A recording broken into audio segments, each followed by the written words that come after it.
ओम नमः शिवाय दोस्तों, धार्मिक सुधि चैनल में आप सभी का स्वागत है। ये आप देख रहे हैं शनिवार का दिन है। शनिवार के दिन हमें पीपल के पेड़ के साथ साथ शमी के पेड़ की भी पूजा अवश्य करनी चाहिए। ऐसा करने से कर्ज मुक्ति में भी राहत मिलती है। साथ ही साथ शनि देव का अगर प्रकोप होता है ना, तो वो भी जो है धीरे धीरे दूर होने लगता है। लेकिन शमी के पेड़ की उत्पत्ति कैसे हुई थी, आज हम सबसे पहले उस बारे में जानते हैं। साथ ही ये भी जानेंगे कि पूजा कैसे करनी है।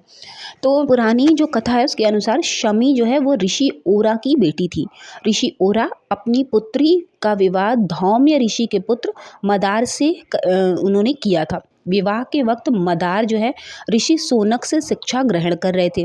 विवाह के बाद मदार शमी को छोड़कर वापस शिक्षा प्राप्त करने के लिए सोनक ऋषि के आश्रम में चले गए। शिक्षा के बाद जब मदार युवावस्था में पहुंचे तो वे अपनी पत्नी शमी को लेकर सोनक ऋषि के पास आशीर्वाद लेने पहुंचे। शमी मतलब शमी का पेड़ और मदार मतलब मदार का जो फूल होता है। मार्ग में जब वो पहुंचने लगे तो मार्ग में गणेश जी के भक्त वृषंदी ऋषि का आश्रम पड़ा, जहां दोनों मदार और शमी दोनों ही आशीर्वाद लेने पहुंच गए। वृषंदी ऋषि गणेश भगवान के अनन्य भक्त थे और गणेश जी को प्रसन्न कर उन्हीं के जैसा गजमुख होने का वरदान उन्होंने प्राप्त किया था। वरदान के कारण उनका मुख गज के समान हो गया था, मतलब कि हाथी की तरफ।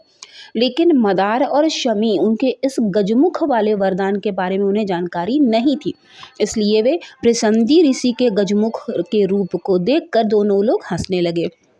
अपने गजमुख का उपहास होते देख वृषंदी ऋषि उसी समय बहुत क्रोधित हो गए, क्योंकि उन्हें अपना भी अपमान लगा और उन्हें भगवान गणेश का भी अपमान लगा। उन्होंने दोनों को श्राप दिया कि तुम दोनों ऐसा वृक्ष बन जाओ जिसे कोई पशु पक्षी ना खाए और ना ही तुम्हारे आसपास आए। श्राप सुनकर शमी और मदार बहुत दुखी हुए और वृषंदी ऋषि से शाप मुक्त होने के लिए बहुत उन्होंने अनुरोध किया। श्राप मुक्त करने में असमर्थ वृषंदी ऋषि गणेश जी के पास गए और उनसे प्रार्थना की। गणेश जी अपने भक्त के श्राप की लाज रखने के लिए शमी एवं मदार के जीवन के उद्धार के लिए उन्हें वरदान दिया कि वे तीनों लोकों में पूज्य होंगे और भगवान शिव की पूजा इन दोनों के बिना अधूरी होगी। इसके अलावा जहाँ ये दोनों पति पत्नी साथ में होंगे, स्वयं रिद्धि और सिद्धि के साथ मैं स्वयं वहाँ पर रहूँगा। इसीलिए आपने देखा होगा कि जो शमी का पत्र है और भगवान शिव को भी चढ़ता है और भगवान गणेश को भी चढ़ाया जाता है। ठीक है, तो शमी के पेड़ की पूजा किस दिन करनी चाहिए? देखिए, शनिवार के दिन करनी चाहिए। ऐसा करने से आपके कर्ज मुक्त भी होते हैं। साथ ही अगर आपको कोई जैसे धन से संबंधित बार बार समस्या हो रही है, किसी से लेना पड़ रहा है, बार बार लेना पड़ रहा है या रुक नहीं रहा है, तो आप शनिवार के दिन ज़रूर शमी के पेड़ की पूजा शुरू कर दीजिए। वैसे आप चाहें तो प्रतिदिन एक दीपदान ज़रूर कर सकते हैं, लेकिन विशेष रूप से पूजा शनिवार के दिन ही की जाती है, ताकि जो शनि का प्रकोप है वो हमारे से दूर रहे।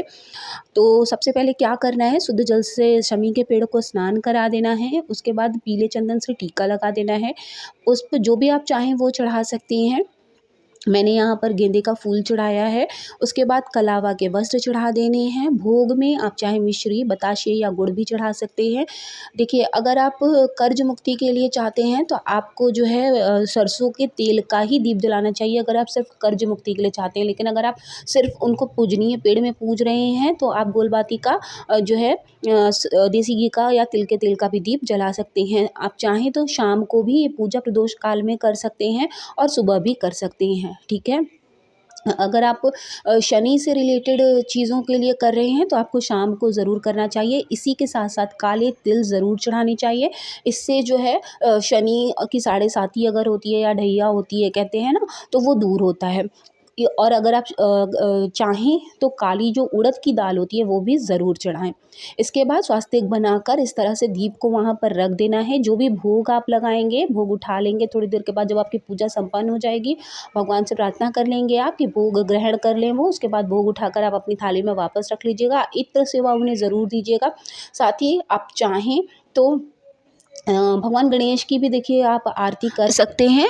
और अगर, क्योंकि इसमें गणेश भगवान का भी वास होता है, और अगर नहीं आप सिर्फ शनिदेव से रिलेटेड इसकी पूजा करना चाहते हैं तो शनिदेव का आप इसमें जो है जाप कर सकते हैं। ओम शनिश्चराय नमः का भी जाप करते हुए आप पूजा पाठ कर सकते हैं। आप चाहें तो धूप बत्ती जला सकते हैं या फिर अगरबत्ती जो अब लकड़ी के उसमें भी आने लगी है वो भी आप जला सकते हैं। तो इस तरह से आप पूजा अपनी संपन्न कर लीजिएगा। प्रसाद जो है वो पूरे घर के सदस्यों के साथ मिलकर बांट कर खाइएगा। शाम को भी ठीक इसी तरह से आपको पूजा करनी होती है। बस आपको सूर्यास्त के बाद जो है जल नहीं छोड़ना होता है। इस बात का आप ध्यान रखें कि जो भी आप पूजनीय पेड़ हो या कुछ भी हो, तो सूर्यास्त के बाद हम जल वहाँ नहीं चढ़ाते हैं, ना तो जो है भगवान को स्नान कराते हैं सूर्यास्त के बाद, और ना ही तो हम पेड़ों में जल डालते हैं पूजनीय। तो इस बात का आप ध्यान रखेंगे। अगर आप सुबह पूजा कर लेते हैं तो शाम को सिर्फ आप दीपदान कर सकते हैं। तो आई होप कि आपके लिए ये वीडियो बहुत यूज़फुल रही होगी। वीडियो अगर आपको ज़रा भी अच्छी लगी हो, आपके लिए यूज़फुल रही हो, तो प्लीज़ चैनल को ज़रूर सब्सक्राइब कर लीजिएगा, ताकि हम आपके लिए हमेशा ऐसी ही जानकारी वाली पूजा पाठ वाली वीडियोज़ लेकर आते रहें, ताकि आपके घर में सकारात्मकता फैलती रहे और हम भी पूजा पाठ का प्रचार प्रसार ऐसे ही कर सकें, जहाँ इतनी निगेटिविटी है वहाँ हम पॉजिटिविटी फैला सकें। मिलेंगे नेक्स्ट वीडियो में, तब तक महादेव की कृपा आप सभी पर बनी रहे। ओम नमः शिवाय, जय माता दी।